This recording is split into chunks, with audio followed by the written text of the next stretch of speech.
much more to say. He tried to fight to get back into, after walking leadoff guy, made a decent pitch to Chapman. He, did a good job of staying through that changeup, but then ends up walking the bases loaded. It makes it tough.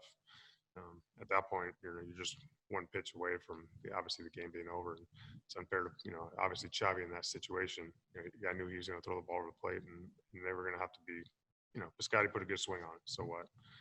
But as far as Volke goes, like, I don't think I've lost any trust in him. I just, we just can't walk guys in the ninth inning in a tie game. That's all. I mean, you feel like Chavez was a better matchup on Piscotty? Yeah.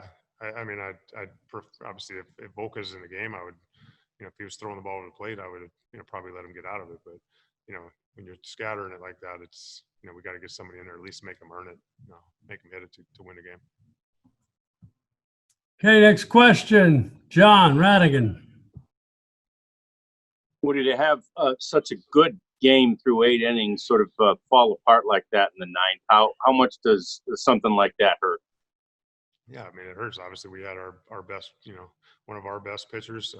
You used pretty much all of our best pitchers. Jonathan did well. Their guy was pretty good. They used their best guys, and unfortunately, we didn't get it done in the ninth inning. Yeah, it hurts, but we're going to come back tomorrow and take the same approach. We have to do that. We just got to come back tomorrow and keep fighting. Okay, hold on just a second. I think we got a sound issue here.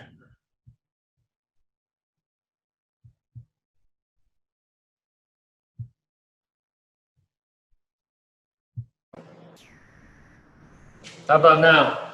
Is that better? That's better. Okay. Next question. John, you want to go ahead again? Yeah, Woody, just, how much does playing that well for some, 8 innings and then to lose in that fashion, that really hurts, doesn't it? Yeah, it stings a lot. Like I said, we had a lot of our best pitchers pitching. Obviously, Lance threw a heck of a game. Jonathan threw great. They had their best guys. Basically, the Luzardo kid's pretty good. They used their guys, and we used ours. And unfortunately, we didn't get it done in the ninth inning. But I think going into tomorrow, like obviously, we got to turn the page and keep fighting. Yeah, and since we didn't necessarily get this on that first answer, what was there anything wrong with Edinson in the ninth? What was going on with him? No, I don't think so. I think he just, is obviously command. He's missing up and arm side. I don't think there was any physical issues, not that I'm aware of. He just scattered his own a little bit throughout the whole outing, basically. Okay, Evan.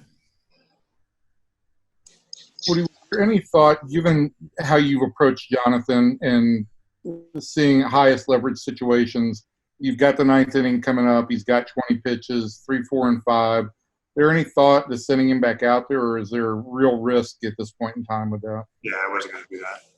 I may consider, pitching him in the ninth inning, but I had no plans to send him back out. The fact that he was under 20 allows me to potentially use him in the third game of the series. If he goes over that, I'm burning him for the whole series. So I was not going to do that. And then obviously the ups going back out.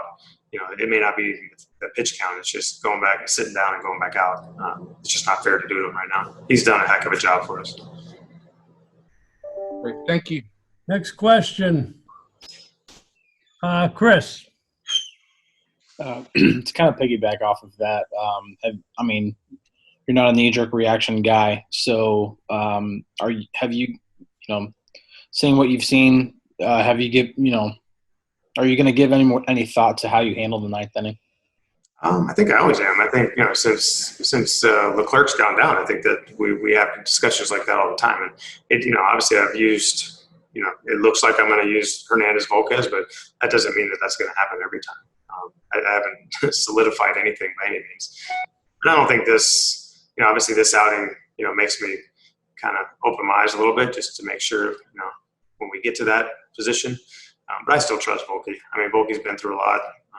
I trust that he's going to, for the most part, throw the ball to the plate and execute pitches when we need it. Tonight was just maybe an off night for him. You made, the swap was made to put Taveras back on the alternate training side to bring up Garcia.